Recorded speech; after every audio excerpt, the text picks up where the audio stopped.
मोदी जी के चंद्रयान 3 के landing points के नामों की घोषणा के बाद आखिर कांग्रेस को मिर्ची क्यों लग गई, चलिए जानते हैं। देखिए, ब्रिक्स समिट के बाद ग्रीस का दौरा और ग्रीस के दौरे के बाद मोदी जी बिना आराम किए सीधे पहुंच गए इसरो के वैज्ञानिकों से मिलने बेंगलुरु। और इसरो सेंटर जाकर उन्होंने कुछ ऐतिहासिक घोषणाएं की। पहली, जिस दिन चंद्रयान 3 चंद्रमा पर लैंड हुआ था, यानी कि 23 अगस्त का दिन, उस दिन को अब हिंदुस्तान नेशनल स्पेस डे के रूप में मनाया जाएगा। नंबर 2, जिस जगह पर चंद्रयान 3 लैंड हुआ था, अब उस पॉइंट को शिव शक्ति के नाम से जाना जाएगा। और साथ ही साथ उन्होंने एक ऐसी घोषणा कर दी जिससे कांग्रेस को मिर्ची लग गई। मोदी जी ने कहा कि चंद्रयान 2 ने चांद के जिस जगह पर अपने आखिरी क्षणों में क्रैश लैंडिंग की थी, वो पॉइंट अब तिरंगा कहलाएगा। लेकिन ये बात कांग्रेस के कुछ सांसदों को रास नहीं आई। पर इन्हीं सांसदों को अगर पूछा जाए कि भैया साल 2008 में कांग्रेस ने चंद्रयान 1 के लैंडिंग पॉइंट का नाम जवाहर पॉइंट रखा था, उसका क्या मतलब था? लेकिन मोदी जी ने शिव शक्ति और तिरंगा पॉइंट नाम देकर दुनिया को राष्ट्रवाद का संदेश दिया है।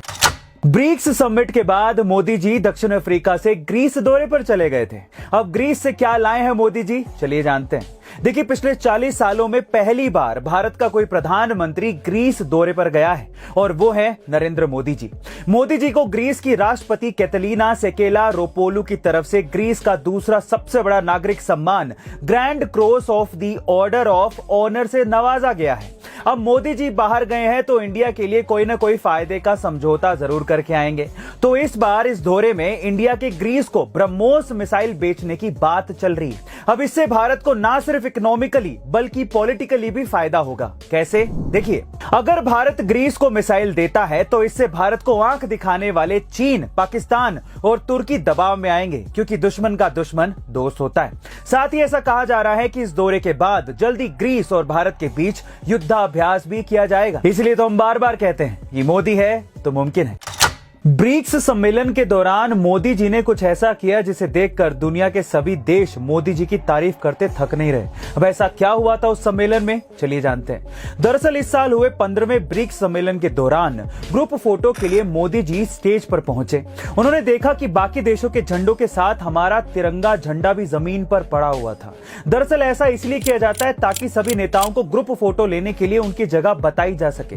जमीन पर रखा तिरंगा देखकर मोदी जी ने तुरंत उसे उठा लिया और अपनी जेब में रख दिया।